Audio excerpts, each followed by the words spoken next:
Hey guys, I'm Nisha Homi and welcome back to my channel. Today I'm sharing two healthy vegetarian side dish for roti or rice. So let's get started with the recipe. The first recipe is a high protein vegetarian curry, and for that I'm soaking half cup of tur dal. The next ingredient is one medium sized tender lauki, also known as bottle gourd, which weighs around half kg. I'm peeling off the skin of the lauki with my potato peeler. Once peeled, chop off both the ends and then I'm keeping it aside. The other ingredients are 1 onion, 2 green chilies and 2 tomatoes. I'm chopping them and keeping them aside.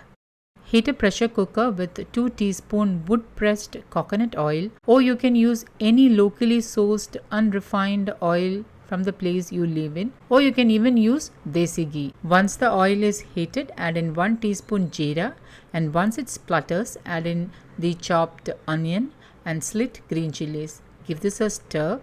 Reduce the flame to the lowest. Once the onion starts to turn brown, add in 1 teaspoon Kashmiri chili powder, half teaspoon coriander powder, half teaspoon turmeric powder, half teaspoon roasted jeera powder.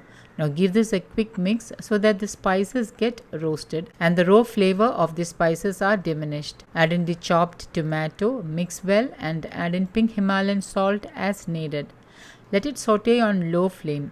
While the tomato is sauteing, chop up the lauki into small pieces.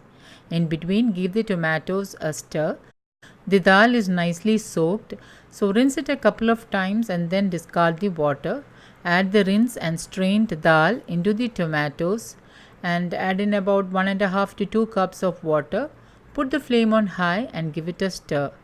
Add in the chopped lauki pieces. Cover the pressure cooker and once steam comes through the hob, put on the weight and allow 5 to 6 whistles and then turn off the flame. While it is getting cooked, chop up some coriander leaves and keep it aside.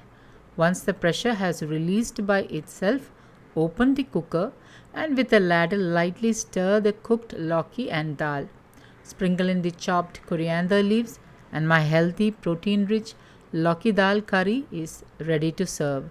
I'm serving with kapli wheat chapati, or you can serve it with rice. Now kapli wheat is an ancient wheat grain also known as emmer wheat. It has very low gluten compared to modern wheat. To know more about kapli wheat, please do check my video on kapli wheat. Enjoy this as a meal for lunch or for dinner. The second recipe is a Kerala style beetroot sabji, which we call as beetroot thoran in Malayalam. A very healthy traditional side dish from Kerala. I had shared this beetroot thoran a couple of times on my Instagram and many of you requested the recipe of this simple yet tasty sabji. So let's get started with the recipe. I'm using one medium sized beetroot and I have peeled the skin and grated the beetroot. Into my chutney grinder, I have added half cup grated coconut, 3 shallots.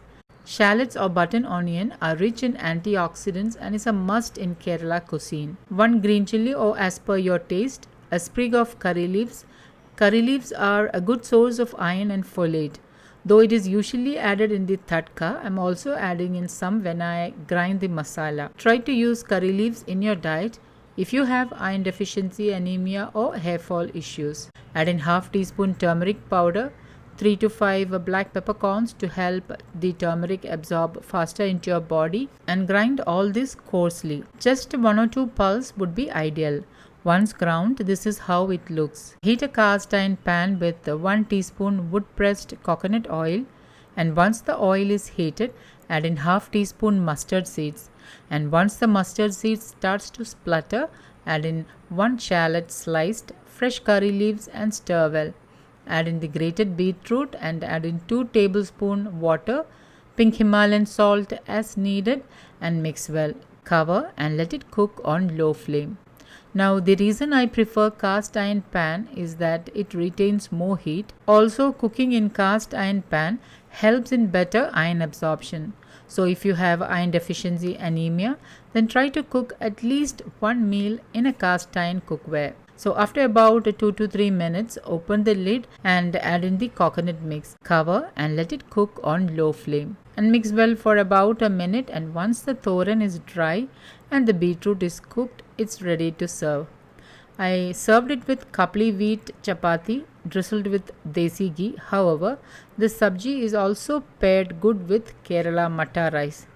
So, guys, do try these two healthy side dishes and let me know how it turned out. Don't forget to like, comment, and share this video with family and friends. Thank you for watching, and until next time, take care. Bye bye.